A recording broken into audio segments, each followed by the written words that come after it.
श्री स्वामी समर्थ. जय जय स्वामी समर्थ. मेष राशीच्या लोकांनो, तुमचे घर उद्ध्वस्त करणारे व्यक्ती तुमच्या घरातलीच आहे. त्याचे नाव ऐकून धक्का बसेल. मित्रांनो, मेष राशीच्या व्यक्तीने एप्रिल नंतर घरगुती जीवनात सावध राहण्याची गरज आहे. हे मी जे काही सांगत आहे ते ज्योतिषशास्त्रातील दृष्टिकोनातून सांगत आहे व जीवनातील वास्तविक घटना आणि भावनिक संघर्षाचे विचार करून करण्यात आलेले आहे. त्यामुळे तुम्हाला कोणापासून सावध राहण्याची गरज आहे याबाबत आपण संपूर्ण माहिती पाहणार आहोत. मेष राशीच्या व्यक्तीला त्रास देणारी, मागे खेचणारी व्यक्ती दुसरी तिसरी कोणी नसून तुमची नातेवाईक आणि घरातलीच आहे. या व्हिडिओमध्ये तुम्ही तिचं नाव सुद्धा तुम्हाला सांगणार आहे. ती व्यक्ती तुमच्यावर जळते, म्हणूनच तुम्ही यशस्वी होत नाहीत. घरात भांडण होतात, तुमची नेहमी चिडचिड होते, तुम्ही खूप पैसा कमवून सुद्धा तुमच्याकडे पैसा राहत नाही. हे सर्व मी तुम्हाला या व्हिडिओमध्ये सांगणार आहे. त्यामुळे हा व्हिडिओ नक्कीच शेवटपर्यंत बघा आणि व्हिडिओ सुरू करण्यापूर्वी तुम्ही शांत रहा आणि मनापासून ऐका. व्हिडिओ सुरू करण्यापूर्वी सर्वांनी जय श्री स्वामी समर्थ कमेंटमध्ये लिहा. भक्तांनो, हा व्हिडिओ मनापासून लाईक करून जय जय स्वामी समर्थ म्हणा. कारण मित्रांनो, ज्या भक्ताला व्हिडिओ आवडेल आणि कमेंट बॉक्समध्ये मनापासून श्री स्वामी समर्थ लिहील, त्या भक्तावर श्री स्वामी समर्थांचा आशीर्वाद नेहमीच राहील. मित्रांनो, व्हिडिओ बघत असताना मध्ये मध्ये श्री स्वामी समर्थ महाराज की जय अस बोलत चला. स्वामी तुमच्या सर्व इच्छा पूर्ण करो हीच स्वामी चरणी प्रार्थना. मित्रांनो, ज्योतिषशास्त्रानुसार मेष राशीचे लोक खूप ऊर्जावान असतात, आत्मविश्वासू असतात, परिपूर्ण आणि आक्रमक स्वभावाचे देखील असतात. त्यांना त्यांच्या आयुष्यात काहीतरी करून दाखवायचं असतं, त्यामुळे ते नेहमी पुढे जाण्याचा प्रयत्न करतात. त्यांच्या स्वभावाचे काही वैशिष्ट्य आहे जी त्यांच्यासाठी सकारात्मक आहेत. परंतु घरातील आयुष्यात त्यांना अनेक समस्यांना तोंड द्यावे लागते. त्यांचे शत्रू हे बाहेर कोणी नसून घरातीलच त्यांची नातेवाईक असतात.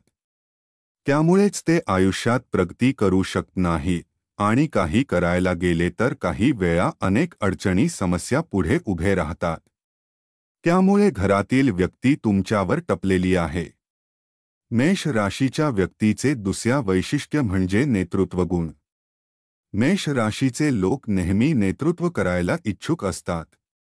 त्यामुळे घरातील इतर सदस्यांना वाटते की त्यांचे मत दुर्लक्षित केले जात आहे. अशा प्रकारे मतभेद निर्माण होऊ शकतात. पण त्यांना तितकेच लवकर पश्चाताप होतो.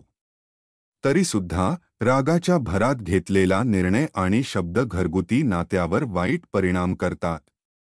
मेष राशीच्या व्यक्तीच्या घरातील समस्या कोणत्या कारणामुळे निर्माण होऊ शकतात ते आता आपण जाणून घेऊया. नंबर 1 कारण म्हणजे आर्थिक कारणांमुळे. मेष राशीच्या व्यक्तीत उत्स्फूर्त निर्णय घेतात. मोठ्या आर्थिक व्यवहारात सोबत निर्णय घेतात. ते पुरेसा विचार करत गुंतवणूक करू शकतात. त्यामुळे घरातील इतर सदस्यांना आर्थिक स्थिरतेचा सामना करावा लागू शकतो. घरगुती वादाचे संभाव्य कारण म्हणजे पैशाच्या चुकीचे व्यवस्थापन किंवा वारसा हक्काशी संबंधित वाद, कर्ज आणि उधारीमुळे निर्माण होणारे ताण असू शकतात. दुसरा नंबर म्हणजे नात्यातील प्रेम.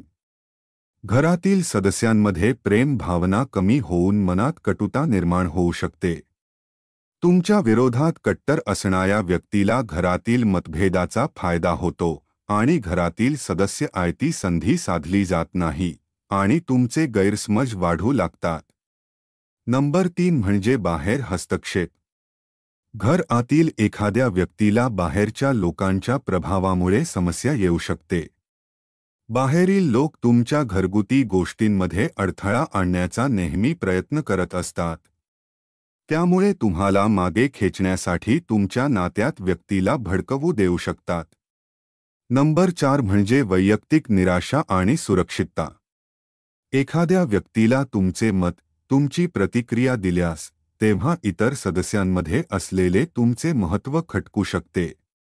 त्यामुळे त्यांच्या मनात असुरक्षितता निर्माण होऊन नकारात्मक भावना प्रबळ होते. मंडळी, आता या लोकांचे नाव मी तुम्हाला सांगणार आहे. तत्पूर्वी ते लोक कसे ओळखता येतील ते पाहूया. तुमच्या नात्यात, घरात असा एखादा व्यक्ती आहे जो मनातून तुमच्या यशाबद्दल आनंदी होत नाही आहे. त्यामुळे त्यांच्या मनातील भावना निर्माण होते. तुमच्या पुढे आल्यावर ती नेहमी आनंदी चेहऱ्याने हसतमुख दिसते, पण आतून ते खूप कपटी असतात. ते तुमच्यावर जळत असतात. त्या व्यक्ती ह्या तुमच्या घरातील आणि नात्यातीलच असतात. तुमच्या घरात, नात्यात असा व्यक्ती आहे ज्याला तुमचा हेवा वाटतो. प्रत्येक क्षणी तुम्हाला अपमानित कसे करता येईल किंवा स्वतःला तो उत्कृष्ट कसे सिद्ध करता येईल याचा उद्देश असतो. तुमच्या परफेक्ट गोष्टींवर त्याच लक्ष असतं आणि हे लोक तुम्हाला तुमच्या तोंडावर नाही, तर इतरांना तुमच्या उणीवा सांगत असतात. तुमची थट्टा करत असतात.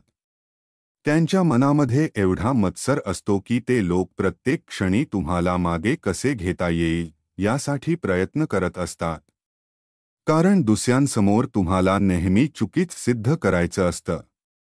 त्यांना तुमच्या मिळवलेल्या आल्या पैशावर, तुमच्या प्रसिद्धीवर, तुमच्या वागण्यावर, तुमच्या घरावर त्यांची नजर असते आणि तुम्ही लवकरात लवकर गरीब व भिकेला लागाव एवढंच त्यांना वाटत असतं. मंडळी, आता मी तुमच्यासमोर खुलासा करणार आहे की त्या व्यक्तीचे नाव काय आहे. तर त्या व्यक्तीचे नाव ए आणि एस या अक्षरापासून सुरू होते. त्यामुळे तुमच्या जर घरात किंवा नातेवाईकात या अक्षराची नावे असतील, नावे असणारी माणसे असतील, तर तुम्हाला जर वाटत असतील ही वरील लक्षणे त्यांच्यात दिसू लागतील, तर त्यांच्यापासून वेगळी सावध राहिलेले बरे. जर तुम्ही वेळीच सावध झाला नाही, तर तुमच्यावर मोठे संकट येऊ शकते. त्यामुळे यातून तुम्ही कधीही बाहेर पडू शकत नाही. त्यासाठी तुम्हाला त्यांच्या सोबत व्यवहार कसा करायचा हेही सांगणार आहे. त्यासोबतच काही धार्मिक गोष्टी कोणत्या करायच्या आहेत हे सुद्धा सांगणार आहे. त्यामुळे व्हिडिओ शेवटपर्यंत नक्की बघा. मंडळी, तुमच्याबद्दल वाईट करू इच्छित व्यक्तीबरोबर हे 5 व्यवहार कधीच करू शकत नका. 1 नंबर म्हणजे बोलताना सावध रहा. तुमच्या हेवा वाटणाऱ्या व्यक्तीशी बोलण्याआधी सतर्क राहणे आवश्यक आहे. अशा व्यक्तीसोबत तुम्ही दुसऱ्या व्यक्तीबद्दल तुमची भावना सांगणे नेहमी टाळावी. कमीत कमी बोलावे आणि त्याला तुमच्या कोणत्या योजनेबद्दल काही सांगू नका. ओव्हर शेअरिंग टाळावे. बऱ्याच वेळा आपल्या जवळच्या व्यक्तीबरोबर आपण बराच वेळ बोलत असताना आपण अनेक व्यक्ती गोष्टी शेअर करू शकतो व त्याचा तो फायदा घेऊ शकतो. पण तुमचा द्वेष करणाऱ्या लोकांसोबत प्रत्येक गोष्ट शेअर करणे म्हणजे तुमच्या भविष्यासाठी हानिकारक ठरते. वागण्याच कारण मुक्त ठेवावी. जर तुम्हाला कळले आहे की एखादी व्यक्ती तुमची प्रिय आहे, तुमच्या घरातीलच आहे, जो तुमचा नातेवाईक आहे, तोच तुमचा सेवा करतो आणि तुमच्याबद्दल वाईट बोलतोय, तर अशा परिस्थिती सकारात्मकपणे हाताळावी. त्यामुळे नात्यातील कटुता कशी टाळता येते आणि तसेच वागणूक योग्य राहील असे वागावे. एखाद्या गोष्टीबद्दल वाद टाळावे. असे लोक कोणत्याही दुसऱ्या प्रकारे दुसऱ्या व्यक्तीची प्रतिमा खराब करण्याचा प्रयत्न करत असतात. अशा परिस्थितीत मत्सर करणारे लोक तुमच्या अनेक क्षणाला भडकवण्याचा प्रयत्न करतील. परंतु तुम्ही वाद घालण्याऐवजी किंवा ओढण्याऐवजी शांतपणे गोष्टी हाताळायला पाहिजे. जवळच्या व्यक्तीपासून बोलणे, दुर्लक्ष करणे किंवा अंतर राखणे यामुळे कोणतीही समस्या सुटत नसते. अशा परिस्थितीत तुमच्या व्यक्तीबरोबर तुम्ही परखडपणे बोला. गैरसमज दूर करण्याचा प्रयत्न करा. त्यामुळे कोणत्याही समस्येचे मूळ हे जाणून घेणे खूप महत्त्वाचे असते, जेणेकरून वाढणारे तुमचे अंतर दूर करता येईल. तरी तो असाच वागत असेल तर त्यांच्यापासून 2 हात दूरच रहा. म्हणजे आता याबाबत आपण धार्मिक उपाय देखील बघू. जर व्यावहारिक उपाय करूनही ते जर थांबत नसतील तर काही धार्मिक उपाय करा. नंबर 1 म्हणजे हनुमानजीचे उपासना करा. मंगळवारी हनुमान मंदिरात जाऊन नारळ व तुपाचा दिवा अर्पण करावा आणि दररोज हनुमान चालीसा पठण करा. वास्तुदोष निवारण. घराचं तोंड दक्षिणमुखी असलेल्यास वास्तुदोष असल्यास ते दूर करण्यासाठी वास्तुशांती करावी. मुख्य प्रवेशद्वारावर गंध लाल रंगाच्या गणपतीचे चित्र देखील लावावी. ग्रह शांतता देखील करणे गरजेचे आहे, कारण कुंभ राशीवर मंगळ ग्रहाचा प्रभाव असतो. मंगळ ग्रह शांत करण्यासाठी तुम्ही गोड पदार्थ किंवा लाल वस्त्रदान करावे. मंगळ यंत्र ठेवणे सुद्धा फायदेशीर असते. त्यासोबतच ज्योतिष मार्गदर्शनानुसार कुंभ राशीच्या व्यक्तीवर सध्या 7.5 किंवा ग्रह प्रभाव असेल तर त्याचा परिणाम त्याच्या घरगुती जीवनावर होऊ शकतो. ग्रहाच्या हालचालीचा परिणाम तुमच्या निर्णय क्षमतेवर किंवा भावनिक स्थैर्यावर होतो. आता यासाठी शुभ उपाय देखील करणे गरजेचे असते. शनिवारी जर 7.5 असतील तर मंडळी, शनिवारी कोणताही शनी मंदिरा जाऊन मोहरीचे तेल, काळी तीळ आणि लोखंडी खिळे मिसळून शनी देवाला अर्पण केल्यास 7.5चा प्रभाव आराम मिळतो. पिंपळाच्या झाडाच्या खाली देवाचा वास असतो असं म्हणतात, किंवा शनिवारी पिंपळाच्या झाडाखाली मोहरीच्या तेलाचा दिवा लावून शनिदेवाची पूजा केल्याने विशेष आशीर्वाद प्राप्त होते. यासोबत दर शनिवारी शनी स्तोत्राचे पठण केल्याने 7.5 पासून आराम देखील मिळेल. शनिवारी लोखंड, काळे तीळ, काळे उडीद डाळ आणि काळे कपडे दान केल्याने शनिदेव देखील प्रसन्न होत असतात.